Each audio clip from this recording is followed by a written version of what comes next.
podcast called Jellison podcast. He probably doesn't remember this at all. Yeah, we work together. It's easy. This is kind of real. Like, holy shit. And so it's really cool to get to be a part of that. Hey, you know how it is, Bill. Hey, when you now tune into the biggest ever. We're not here just to take part. We're here to take over. I don't remember that. That's crazy.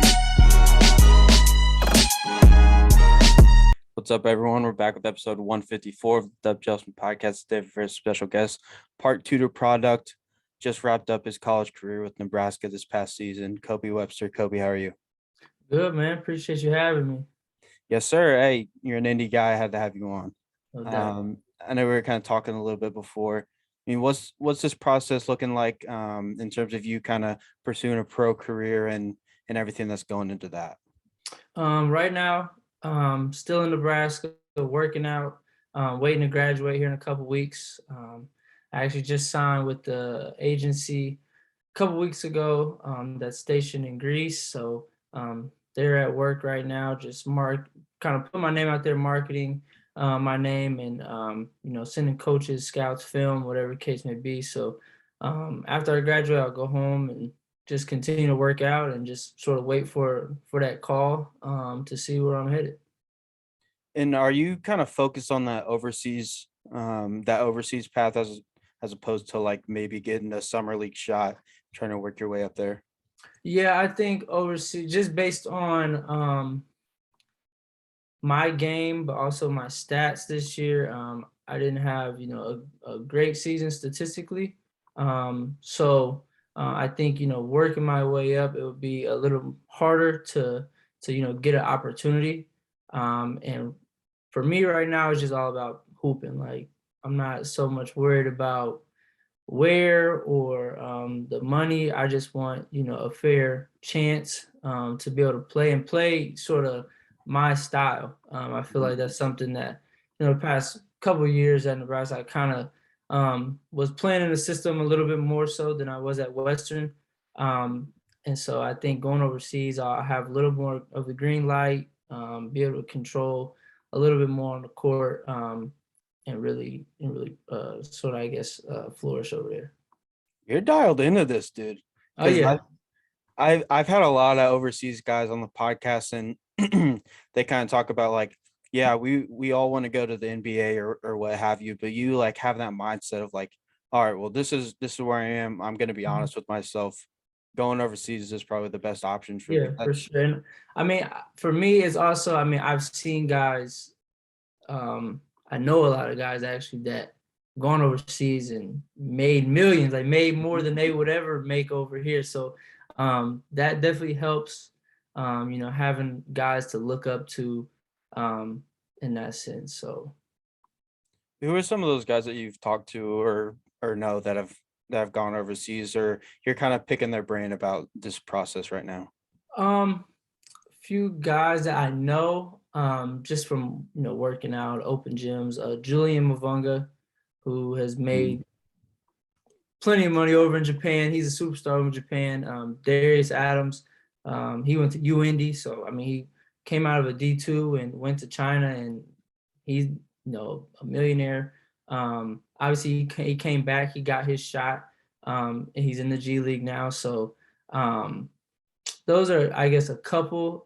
Kyle Guy is one of my close friends. Obviously he's in the G League, but just like you said, picking their brain, sort of understanding this process. Jordan Walker, Jaiman, a lot of guys that came from mid-majors who understand what it takes to go over there, but are also doing really well over there. So definitely have talked with them, and especially just within hiring an agent, they kind of helped me with that process, let me know what to look for, what questions to ask, stuff like that. So those are just a few guys that come to mind, but they definitely been a huge help. Mm-hmm. And there is kind of that stigma of like overseas basketball where people like casual fans are like, oh, you weren't good enough to make to the NBA, yada, yada, yada, whatever. Dude, there's a couple of guys I've had on the podcast, Deshaun Thomas, who's an All-American at Ohio State. Sam Decker's over in Turkey right now. Jordan Taylor, who was a dog at Wisconsin. Yeah. Tons of dude. Yogi Ferrell. Yogi Ferrell's over there now. That's the thing too, like even like talking to a couple of agencies, like Mike James agency. Mhm. They hit me up, and this dude just won MVP, like broke the record for most points scored by an American in a Euro League. Like, yeah, there's plenty of dudes over there. Ty Lawson's over there, so it's just Mhm. a lot of guys I think that honestly are similar to my play style. Shorter guards who can score the ball at a high rate, can shoot it really well. So yeah, no, there's no shame in that. The whole, a lot of people's egos or their pride might kind of get in the way of that. And I mean, like I said about Darius, like there's always, I mean, if you go perform, there's always a chance you can come back. So I'm really embracing the process, and I'm excited for it, for sure. Mhm. And then, I mean, I know we kind of talked about more guys that did well in college and are kind of local to Indy, but when you look at someone like Mike Beasley, he was playing in Puerto Rico. I mean, just I think last year, the year before, J.R. Smith came from China to get back into the NBA. I think that's when he signed with the Knicks. So, like, I mean, there's great, phenomenal basketball Yeah. basically anywhere in the world. Yeah, no doubt, no doubt. I mean, how kind of going back to this indie scene though, I mean, how cool is it for you to have those spots where you can go and get runs in? I know you kind of talked about a few guys like Kyle Guy and Mavunga and all them. How cool is it for you to be able to come home and get runs in and be around other high level basketball players? It's awesome, man. I've always I've learned to appreciate the whole Indiana basketball thing a lot since coming to college. I think when you're in Indiana, like, you don't really realize like Indiana basketball is different. And obviously people can say, oh, you're from Indiana, you got bias, whatever, but there's just always somewhere to hoop. The skill level is high. Guys love coming there, like even guys who, aren't from Indy. I know guys like that are at Purdue or at IU Butler, like they will stay in Indy just because they know like there's going to be guys around hooping. So, the trainers are top notch. So yeah, no, it's always been cool. And like I said, once you get out of Indiana, it's like, oh, like Indiana really is like a basketball state. So no, it's definitely cool to have those connections and just be able to hoop whenever. It is really cool to look around. I mean, for me, I didn't really realize it, but like you got a ton of like Taylor Ware and Joey Burton and DG all putting together runs and training guys and whatever. Like Lance Stevenson was back in Indy this past I summer. actually played. I played with him over at Taylor's gym. Yeah. So yeah, no, it's super dope for guys to come back. I mean, I actually just hooked up Kiefer Sykes.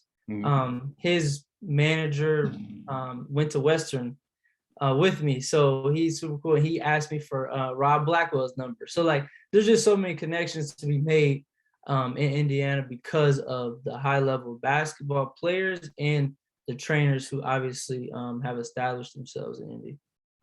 And what's it like to be around someone like Lance when he comes in the gym and he starts putting on a show in open gym? What's that like to be around and like see someone of his caliber go to work? It's super cool. For me, I take it as, like I want to be on that level someday. So I try not to like, get in the mode of like, I'm gonna give him the ball every time, like stuff like that. And he's one of those guys, honestly, who like wants to see like the other dudes, right? Like he's not usually in an open gym. Like he knows who he is, like he doesn't need to go out and prove like, oh, I could do it. Like he's gonna give you the ball. He's gonna tell you like, if you have a mismatch, go to work. He's gonna move out the way. Like, and he's just super competitive, ultra competitive on both ends of the floor. So that just brings out the best in everybody. But for me, it's definitely cool to be playing against or alongside someone like that. He's a trash talker. Like I just like that type of stuff. So I think his competitive nature is what's the best. And you look at someone like Taylor, he's bringing in dudes from everywhere. Like I know I saw a bunch of Purdue guys going there last summer or spring, whenever that was. I mean, there's dudes from every level, whether it be NAIA, D3, high level D1, Power 5, or the NBA coming in, same place, and you guys are all just work towards the same goal, just getting working. Yeah. So for me, like, it's also cool to see because I was a low major Division I player, right? So for me, it's like I know guys who I know they could play at a high major if they were given an opportunity. So obviously never go in like with that mindset, like, oh, I'm at Nebraska, I'm in the Big Ten, this guy's this, so we're not gonna give, like, there's none of that. So I think that's something I think all over Indiana that's big because I think everybody knows that everybody can hoop. So you're not just there to run up and down the court. So like you said, having all those levels, the different perspectives is definitely cool. Mm-hmm. And I mean, do you kind of carry that chip on your shoulder from, I don't know too much about your recruiting process coming out of high school and everything like that, but do you keep that chip on your shoulder being that you're probably a little under recruited, safe to say, going to Western and then end up in Nebraska? Yeah, for sure. Western was I had a Ball State offer. They moved in a different direction towards kind of the commitment and signing period. So Western was my only offer. And so that definitely played a big part in just me wanting to prove, like, all these guys that's going different places, like, I can compete with them, I can play with them, I can put up same numbers, whatever. And so actually I text DG, let's see, it would have been my junior year, first game of my junior year, we played IU. I texted him the night before we played and was like, yo, after this season, we locked in because I'm gonna be going somewhere else. Like, I already had it in my head that, like, I was going somewhere bigger. So definitely carry that chip on my shoulder. And even this situation, I'm kind of taking it as kind of in a similar fashion as I did with going to Western, because I'm not getting the big agencies aren't contacting me. I'm not gonna be in the summer league. I'm not gonna be in pro workouts, whatever it is. So it's just another chance for me to prove myself, and I think I've done pretty well at that in my career. So I'm excited for it. Mm-hmm, no doubt. And I mean, going to Western and then obviously ending up at Nebraska. I mean, what was that process like of trying to figure out that new home? And I mean, you just said it, you kind of had it in your mind, like you're out. For me, it was a little different than most because I graduated from Western. So I knew I didn't have to sit out, which was a big thing for me. I didn't want to sit out and have to wait a year. But it was honestly crazy when I put my name in the portal, like I said, I had one offer coming out of high school. So it was the complete opposite. Like, I put my name in the portal and literally an hour later, Arkansas had texted me. And also I'm getting schools, I'm just on the phone all day. Like, after class, I'm literally on the phone. Like, during class, people calling me. I'm like texting, like, yo, I'm gonna hit you back after class, like, whatever.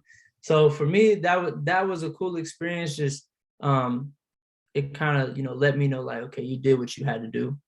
But then choosing Nebraska, I actually got to sit down with Coach Hoiberg in Indy when they came to the Big Ten tournament. I was on spring break, so I don't really believe in coincidences. So I was like, that was the only coach I got to talk to in person. And then talking with Jaren Jackson and his dad, they were familiar with Coach Hoiberg. And it just seemed like, the right fit. They laid everything out, and that was that. And I want to talk about Nebraska further in a minute, but what's your relationship like with Jaren Jackson? I know you guys played together at Park Tutor and all that. What's your guys' relationship like now? That's my dog. He like you said, played together at Park Tutor for 3 years, played AAU for 4 years. So we're super close. I mean, obviously traveling and all that stuff during AAU, you're in hotel rooms together. So you just kind of become close. That's like my brother. I was actually out there right after we lost in the Big Ten tournament, like 2 weeks after we lost in the Big Ten tournament.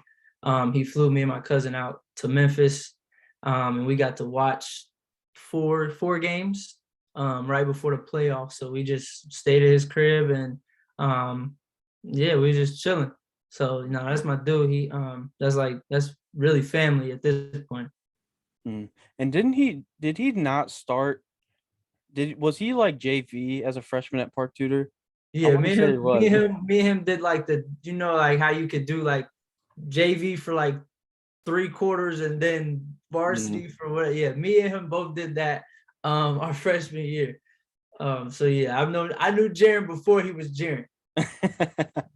I forget who I had someone on and he was one of their coaches. I forget who it is now, but they were talking about that. How like I mean, you look at him now, 4th overall pick. Didn't they just played today? I think they lost, but yeah, they lost by 1. He had 33 though. I was watching the game. I was kind of mad he didn't get the ball the last possession. That hurt him. I was like, bro, come on, man. It's a high hand. You gotta give it to him. Go let him go get a bucket. But yeah, he's a dog. Yeah, no, if he doesn't foul, he just plays great. Once he gets it, he start fouling, get out of rhythm a little bit. But no, I mean, he's working, he's doing his thing. I'm happy for him for sure. No doubt. And I mean that your guys' class was and so like one of the best that's ever come out of Indiana. Yeah, 17 was different for sure. My goodness, dude. I mean, like I wrote it down. I mean, you and JJ, Chris Wilkes, Malik Williams, Paul Scruggs, Musa Jallo, Jack Nungy, Cooper Neese, Isaiah Coleman Lance, Sasha Stavanovich, Jalen Attaway. You can keep going. And then dang, you named a lot of people I didn't even think about. There's more. I had to leave people off. I mean, you got Mike Ertl, Max Smith, Jalen Butts, I believe. Jay Butts, Justin Roberts. Justin Roberts went to Pipe. I count Justin, even though he was out in Vegas, but Justin Roberts was 17. Yeah, we had a crazy class. Nike. We had some dudes.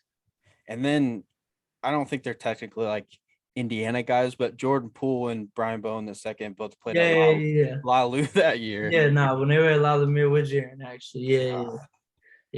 Jordan, I remember Jordan when he was like a little chubby dude. Like we used to play each other all the time when he was on Wisconsin playground. So like seeing him now, he just put up 30. Mm-hmm. So it's like that's super dope. Like we would play together at camps and stuff all the time. And he was actually Jaren's roommate. So like when I would talk to Jaren, like he's sitting right there, we talking and stuff. So it's definitely cool seeing that.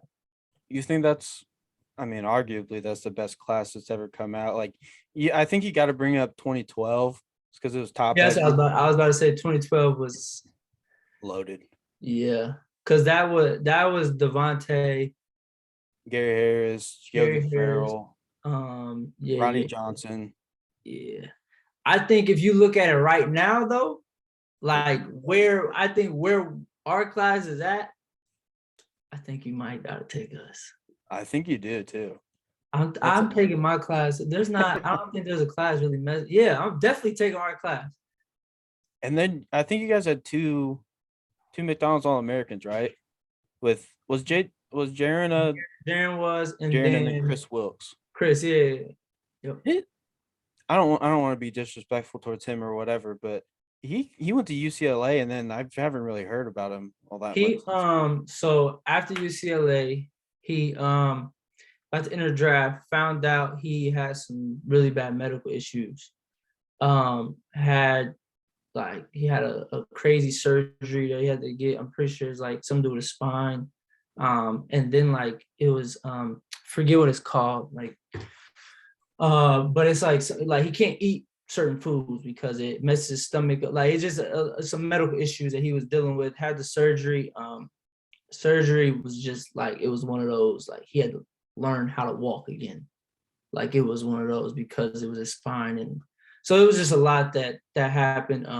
He actually was on contract with the Thunder G League team for a little bit. But right now I think he's just still, his body is, he's I think 100% recovered, working out and stuff, but I think he's kind of just, I think, waiting on a moment once he gets back all the way. But yeah, he had to basically learn how to do everything again. So that one kind of hurt because that was like my brother too. We went to middle school together. we played on the Hoosiers when we was in 3rd grade, and then played in middle school. So yeah, that was definitely tough to hear, but he's still in LA. Like he works out there and stuff like that. So he's doing well though. That's good. That's good. Yeah, because me and my cousin were talking about it the other day. We were like, what happened to Chris Wood? Because he I don't know if he necessarily lived up to expectations at UCLA, but he still had a really good 2 years there. Oh yeah. After he kind of kept everything just kind of low key when it was going down. But no, he's doing well now. And kind of transition off of that. I don't want to turn this into a sad podcast. No, it's all good. You good. But no, that reminds me of Sean McDermott, who was in the class before you, I believe, right? 16. Yep. He dealt with what the hell was it? He had some medical thing where he was down for like 2-3 years bad. Oh, really? And then it was like a staph infection that got into his blood. Oh, okay. Gotcha. So I think they gave him like Indiana All-Stars like as a courtesy because he was on that. Yeah. But then he's in the league. Desmond Bain is now in the league. Yeah, actually, not this past time, but me and my cousin went out to Memphis last summer for 4th of July, and D Bain was there. So and then went to the Pacer game when Memphis played. So talked to D Bain a little bit. John Contra, he's not an Indiana guy, but he went to IPFW. Played against him plenty of times being in the Summit League. So it's definitely cool. And it's weird, like all these dudes on the same team. So but it's definitely cool just to see like guys and have played against or played with at that level for sure. Yeah, I think Chris is one of the best guys I've ever seen play. And from a high school level. Yeah, he was a different type of dude in high school. He was different. Different. It was like him. The 3 that really stood out to me were him, Kyle Guy. I saw him when he was a senior. He came to Noblesville and played, and then Gary Harris I watched play a few times. Harris is crazy. Way back in the day. Yeah, I'm about to say that's what I would have been. You're a year older than me. Yeah, so I was in like that's like 10 years ago. 6th grade. Graduated in 2012. Yeah. Woo! Yeah, I've been like 12. Yeah, about 6, 7th grade. Yeah. Oh my God. He was different. I was so not starstruck, I guess, but I was just watching him like Jesus. Yeah, I've never seen anyone this good at basketball before. Yeah, he was different. Him and then when Zach Irvin kind of grew into his stuff, they were a good duo at HSC. Yeah, I mean, dude, it's just we could sit here and talk for 4 hours about each class and stuff, and easily. Yeah, back to back, Mr. Basketballs for HSC, and then like I always like to look at like a guy like Desmond Bain who had 1-2 scholarship offers. Yep. I'm a Purdue guy, so I'm still pissed that we didn't offer him. Yeah, because there's a movement behind him, and then I don't know. It might have been the year we got Caleb Swanigan though. So, okay. So I mean, it makes sense, but I'm still mad about it. For that D Bain too. I mean, who were some of the guys that you went up against that like gave you the hardest problems, or like you just had like really good battles with, and whether it be a high school ball or like AAU? I would say Kyle Guy, definitely. His senior year we played them. We beat them. Let's see. Yeah, so my sophomore year we beat them at Park Tudor. My junior year, his senior year, we played him at LC, and it was just a different dude. Like, like he was obviously great his junior year. He was these nations and all that, but like you could see like the work he had put in, and like he was just different. So I would definitely say that one. That was a tough game for me. I was like, this dude, bro, I'm tired of him. But so Kyle, I'm with AAU, like really not even AAU. I would say like just playing like one-on-one, like me and Justin Roberts, like that's like my brother. Like so we like and we talk crazy, like we'll be outside, like pushing each other on the ground type stuff. So so me, I would say me and Justin had some battles just playing randomly. Mike Ertl, before we actually played together on Indiana League, we had some battles in AAU. And then obviously in practice we would go at it. Man, I'm trying to think. There's so many.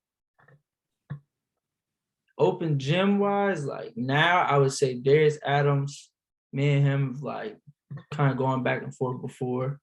I'm not gonna say me and Jeff T were going back and forth, but I'll say that was one of the hardest. That's a different type of speed. Mm-hmm. Like, and the thing, like he very nonchalant. Like everything's like real easy, but as soon as he does something, he gonna bite on it. But Jeff T definitely it was cool playing with him. I didn't really play like against Trayvon Blewett, but like seeing him in practice and stuff. Man, there's a lot. There's a lot. I had to go through my contacts and see who all I went up against. But those are just a few, I would say.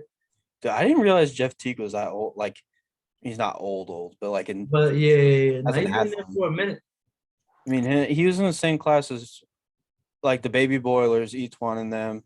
Mm-hmm. Who was number one overall in that class? He's from Indiana. Eric Gordon, maybe. What was it? The same class? That's what I was about to say. Yeah, because I think the one before that was Greg Oden and Mike Conley. And Conley.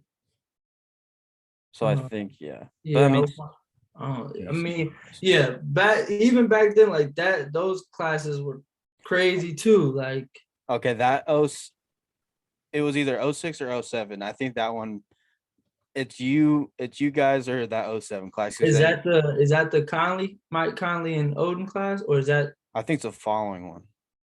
That's Eric Gordon, EJ, and who else was that? I think Luke, Robbie Hummel, Etwan Johnson, Jawan, or Etwan Moore, Jawan Johnson, Scott Martin too, who's kind of an underrated player at Notre Dame. I think Luke Herringody was the year before that. I can't remember though. I'm trying to think. Yeah, it's some dudes, man. Some dudes about Indiana for sure. It's some dudes.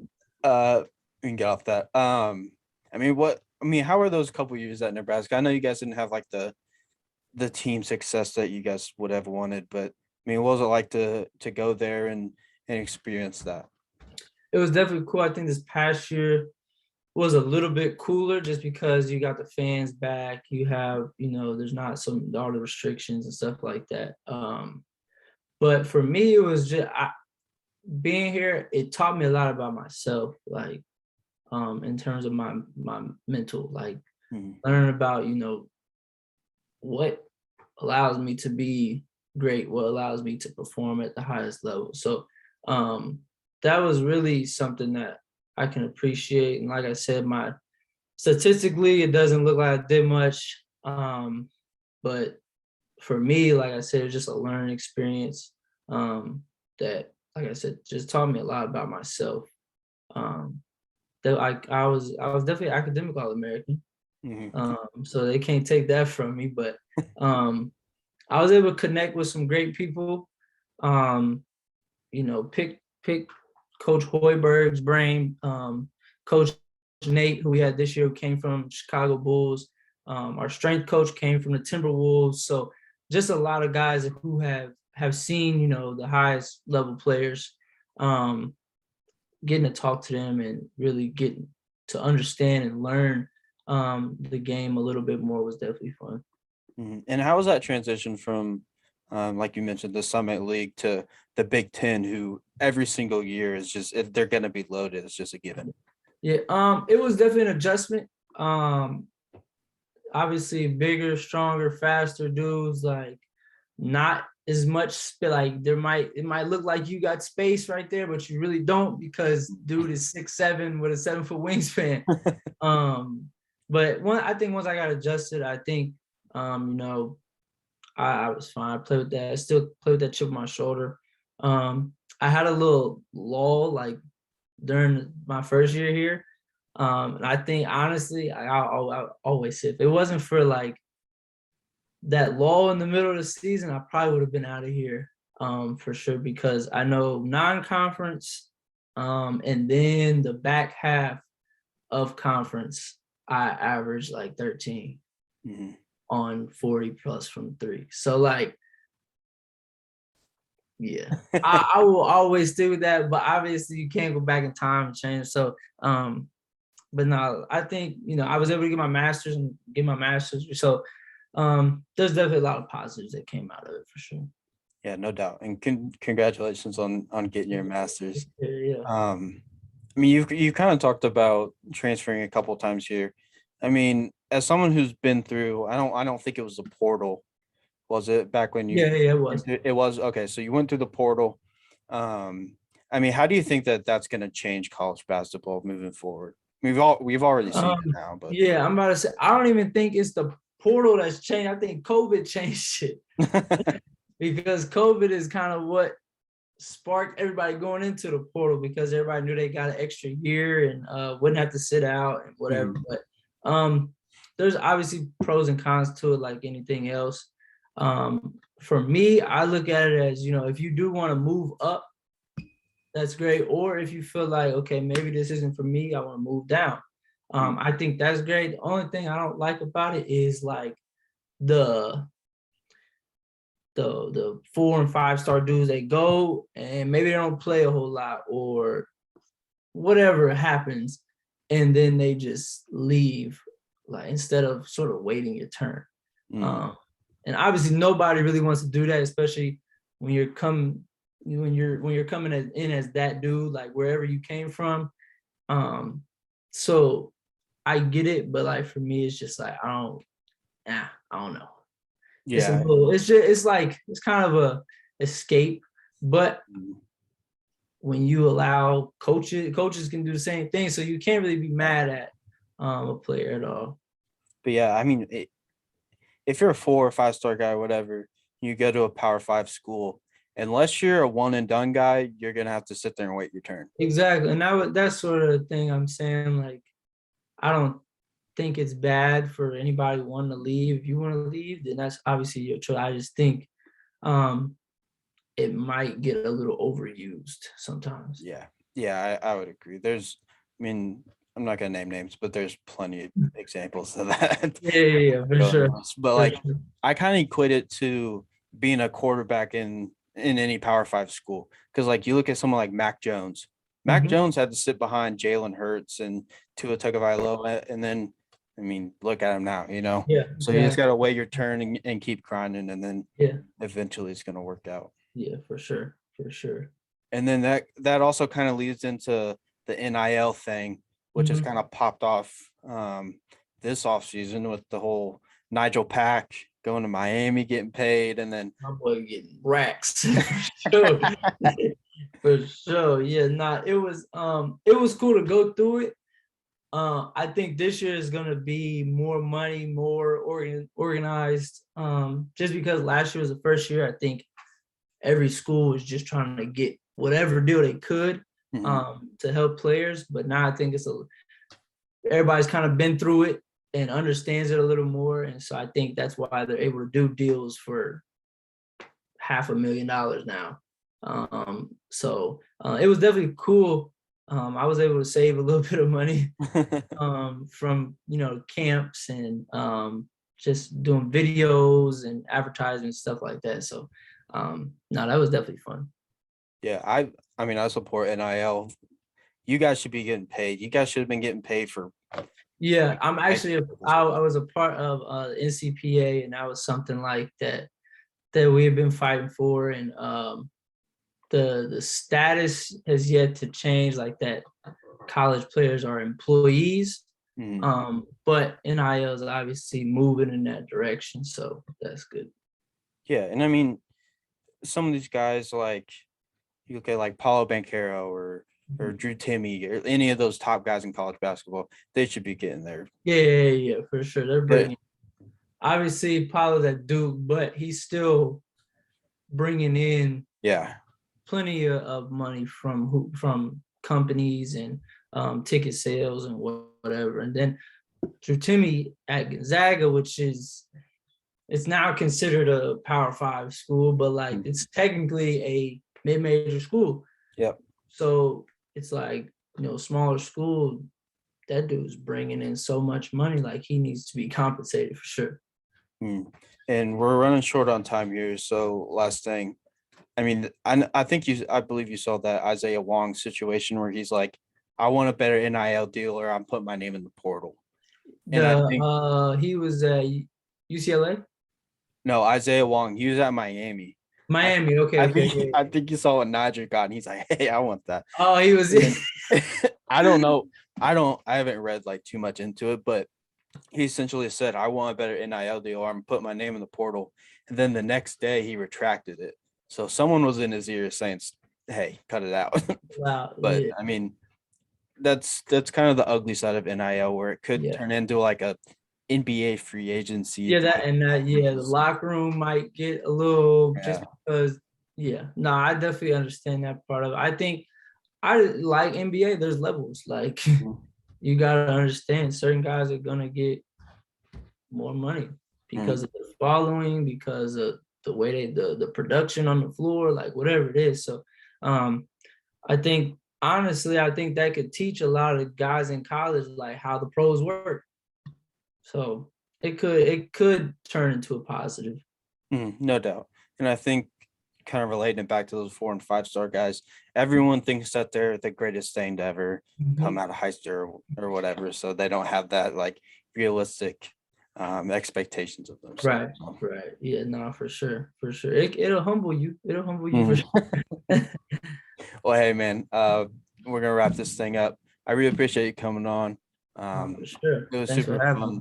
Hey, best of luck moving forward. Congrats on graduating again. Hopefully we hear some news and you'll be over in Europe hooping soon. Yes, sir. Putting up some numbers. Yes, sir. Boy, appreciate you. Yes, sir. Have a good one. Yep, you too.